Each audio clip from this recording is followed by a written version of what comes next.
My name is Gavin Evans, and this is my review for Bojack Horseman Season 4, and this is once again another excellent season of television.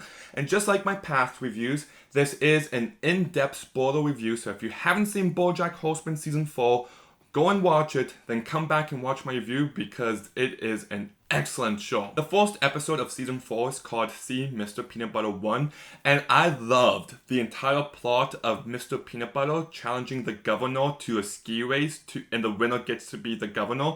And that's why I am challenging Woodchuck Coodchuck Berkowitz to a ski race down Devil's Mountain. What? No more petitions or fancy ballot initiatives, just a mano, no holds barred, slippery slalom down an ice-covered peak. Winner gets to be governor, loser goes home. Your move, governor. Mic drop. That entire subplot I thought was hilarious. So I was just laughing hysterically throughout this entire episode. There's even a section where Mr. Peanut Butter goes to ski school, and I thought that segment was hilarious. And throughout this entire episode, I'm just like, where's Bojack? Like, we saw where he ended at the end of Season 3. Where is he? And I love the fact that Diane kept calling him. She was worried. She cares for him. And I just thought this was a great way to begin the season. I don't think this episode, doesn't seem like many people love this episode, but I think it's a really funny, really entertaining episode. So it's a great start to the season. And then the second episode's called The Old Sugarman Place.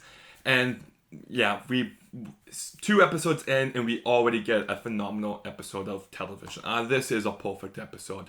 First of all, I just like it when we see old dirty places getting cleaned up and getting fixed up, so I like that aspect of this episode, maybe because I'm just a clean freak. But character-wise, there's so much on display. And this is the start of what we see Season 4 do, and that's humanize characters that we didn't think would get humanized. And that's specifically referring to Bojack's mom. And when we see some of her childhood and what happened to Bojack's grandma and the entire family dynamic there, what ends up happening is heartbreaking. It's some of the darkest stuff in the entire show. When we eventually see Bojack's grandma getting lobotomized, I was just like, oh my god. Mother? Oh, hello. It's Beatrice. Yes, that's right. What a pretty girl. Like, this is a lot. Like, the flashbacks were fantastic in this episode and really emotional. But I love the whole storyline with Eddie and the wife that he lost, and how they kind of poke fun at the cliches that it's going for, but the character Eddie still felt fleshed out. He's only in this one episode, but he feels like such a well-rounded episode, and I loved his dynamic with Bojack. Very funny, very emotional, very great episode, and I love the way it ended with Bojack reaching out to Diane and their short little conversation. A very sweet, uplifting note to end the episode on. So fantastic. And then we get episode 3, which is called Hooray! Todd episode. And this episode mainly just focuses on Todd. We get introduced to Hollyhock, who plays a big part in this season. But we see Todd running around doing all these different sayings. Some are really funny, like when he ends up being a fashion model, and throughout the rest of the season, how we just slowly see his style take over. That was really funny. We do get an apology from Bojack, which was a great moment. I do think Todd is a side character, a bit of the Minions effect, where I don't think he's meant to carry an episode by himself. After a while, I'm just like, okay, I kind of like another character to be centered right here, but for this episode, it's still a fun and entertaining episode that I do really enjoy. Then episode 4 is called Commence Fracking, and we get to see how Mr. Peanut Butter stands as governor and how his political views don't align with Diane and the effect that has on their relationship, and that stuff was a highlight of this episode. We also get to see Bojack and Hollyhock look for her mom. Bojack's in more of a parental role now, and he's trying to live up to that, and the way that he keeps letting her down throughout is really well done, but I do like the little side quests they go on in this episode, and I liked Princess Caroline's storyline of her trying to get pregnant. Just a really good, but never great episode. And then we get episode 5, Thoughts and Prayers, and this is a really good episode. It's a political episode of this season, and I love how it addresses gun control and just all the humor that kind of comes from it, like the constant use of thoughts and prayers. I just thought that was a great joke throughout this entire episode. But this is also the episode where we get this season's F-bomb. But it doesn't get directed towards Bojack. it comes from Bojack about his mom, about the damage she's done to him, and the relationship that he wants to destroy, the relationship that he wants to permanently damage. And after the show, I'll come out and say hello, and she'll say, "Bojack, is that you?" And when her eyes sparkle with recognition, I'm going to sit down next to her, I'm going to squeeze her hand and get real close and say, "Fuck you, Mom." All the other seasons when the F-bomb's been used, it's been used by someone who's been damaged by Bojack. But this time it's the other way around. And it kind of shows how this is kind of a cycle. So in this one F-bomb, I actually think there's a lot more layers than what some people would originally pick up on. And I do love that whole storyline of Bojack and Hollyhock at the scene or place with his mom. That storyline was really good. And then we get episode 6, which is called Stupid Piece of Shit, and I absolutely love this episode. It deals with how Bojack thinks. It showcases that in such a realistic, relatable way, if I'm being honest. How you overthink certain situations, like, oh, this person probably thinks this of me, or if I say this person will hate me, if I do this, they'll think this, or if I don't do that, they'll think this, and how you just overthink so much, and it's portrayed in such a fantastic way that really immerses you into Bojack's mindset. She needs milk. Can I take the car or what? Shit, I don't want her driving my car, getting her grubby hands all over everything. She's not grubby, she's your daughter, you piece of garbage. You're a piece of garbage, a real shitty piece of garbage. Okay, think, idiot. If she takes the car, then you're trapped here with Mom and her spooky lazy eyes. But if you get the milk and leave Hollyhock here with Mom, then she can tell her things about you. Poison your own daughter against you. Is that what you want? Okay, how about, hold on. Oh shit, they're all looking at you. Say something, dum-dum. Open your idiot dumbass mouth. I will get milk. Milk, milk, milk, milk, milk. What are they talking about right now? Probably you and what a dumb piece of trash you are, you fat sack of idiot. And the way it's handled throughout is just masterful, and I love the ending where Hollyhock tells Bojack she has that same voice, and she asks him, does it ever go away? And Bojack lies and says, yes. Like sometimes I have this tiny voice in the back of my head that goes like, hey, everyone hates you, and they're not wrong to feel that way. I know what you mean. That voice, the one that tells you you're worthless and stupid and ugly. Yeah? It goes away, right?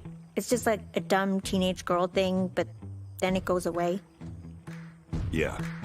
Phenomenal episode. And then we get episode 7 called Underground, and I love this episode because up until this point we really don't get Bojack with the original crew, and this episode reunites Bojack and Diane, and I love their dynamic and how they explore the time they spent apart, and I just really love their friendship, and there's some really great emotional moments between the two of them. Like that scene where Diane just breaks down saying how she's a pit.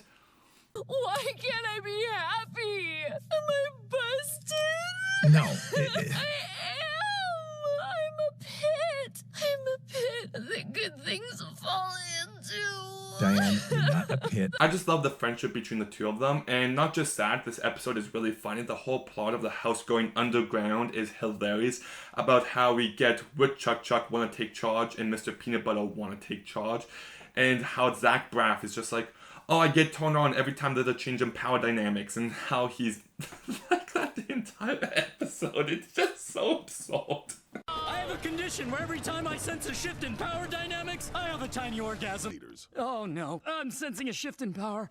Who made you leader of Underground? You know, I'm just gonna take all this. Keep it together. I declare Mr. Peanut Butter President for Life of Underground. Fire is my new god. Oh god. Wait, let's not really forget how...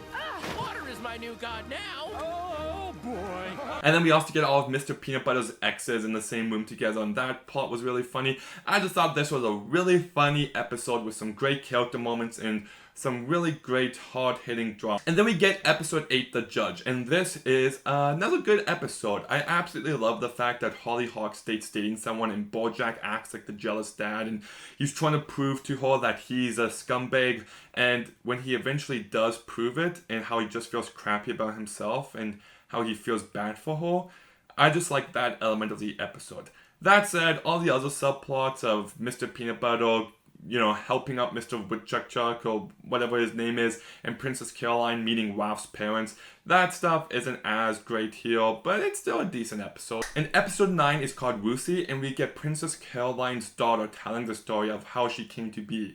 And this episode focuses on Princess Caroline's struggles to get pregnant and her relationship with Ralph. And even though I will say her breakup with Ralph was a bit contrived, everything else in this episode really hit. We think just because Lucy's telling the story of how she came to be that it's going to work out, and then when the revelation comes that it doesn't work out and Princess Caroline just uses that as a coping mechanism, that was really well done. I actually think there's an episode of How I Met Your Mother that does a similar thing, and that's one of the best episodes of that show, and it's done really well here as well. So great episode. Great-great-granddaughter in the future talking to her class about me. She's poised and funny and tells people about me and how everything worked out in the end. And when I think about that, I think about how everything's going to work out. Because how else could she tell people? But it's fake. Yeah, well, it makes me feel better. And then we get episode 10, Loving That Cali Lifestyle, and we find out that Bojack's mom has been drugging Hollyhock this entire season, and you can actually see it in the opening credits for each of the episodes, so that's a really well done thing. But up until, besides that aside, it's not really built up to in the best of ways, but it's still a good episode. Yeah, it's a good episode. There's not much special about it. And then we get episode 11, which is called A Time's Arrow, and this is an excellent episode because up until season 4, Beatrice, Bojack's mom, has always been painted to be such an evil, vile person, and this season really humanizes her, and that's the brilliance of season 4. It takes a character that we once hated and it gets you to understand her. We see Bojack as a parent and how his actions could have an impact on Hollyhock the same way his mom's impacts him. And the way that all kind of ties into an endless cycle is just so well handled here. It really makes all these characters feel fully fleshed out, layered, extra dimensions added to each character. So it's just phenomenal writing, and you actually really do care for Bojack's mom by the end of this episode. And the way it ties into the main plot of season 4 of Bojack trying to find out who Hollyhock's mom is, it just ties this entire season together perfectly. And then we get that ending moment where Bojack's mom remembers him, and he gets that moment to tell her off, but he can't bring himself to do it. And it's one of the most genuinely pure moments of Bojack this entire series. He instead stays with her, and they have a really nice moment together. Best of luck. See ya never. Who is that? Bye, Mom. Bojack? Mom? But Bojack? Is that you? Yeah, it's me. What is this place? This is where you live now. No. Is it? No. Mom. Where are we, Bojack? I just told you. I don't understand. Where am I? You're in Michigan.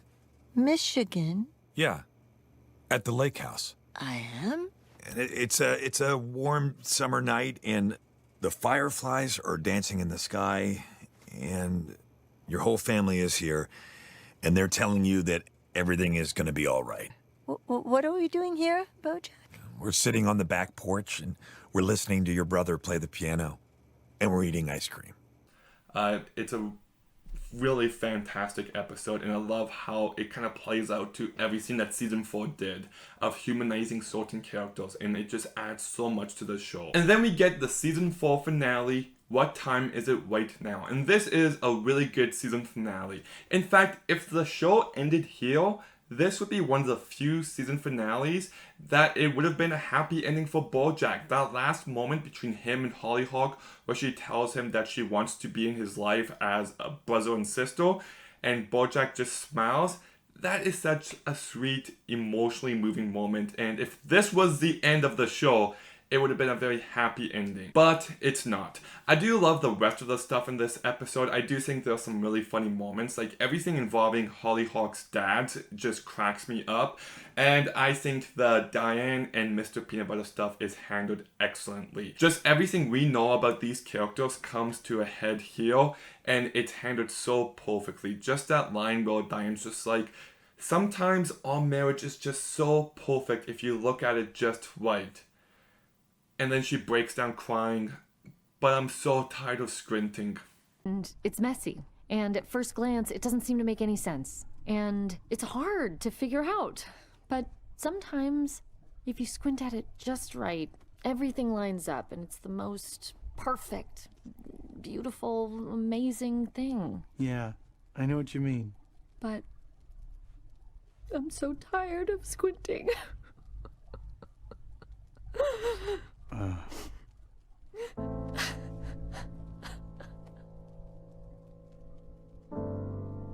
I was surprised by how hard that actually hit me. I didn't care for the relationship at first, but I cared for them more and more as the series progressed, and I was legitimately bummed out to see it end this way. You know, when I first watched the season, a bit of me was just like, I kind of missed Bojack's dynamic with the rest of the group, but if anything, this season actually freshens stuff up, and the way that it fully fleshes him out in his different relationships, I actually do think this episode is phenomenal because it allows itself to stand out as something different from the rest. Sure, I missed the dynamic, but what it was doing was fantastic. So I love the fact that the show was willing to adapt and change it up a bit. My big complaints with this season does come from Todd's storyline with the dentist clowns. It's funny for a bit, but it does overstay its welcome.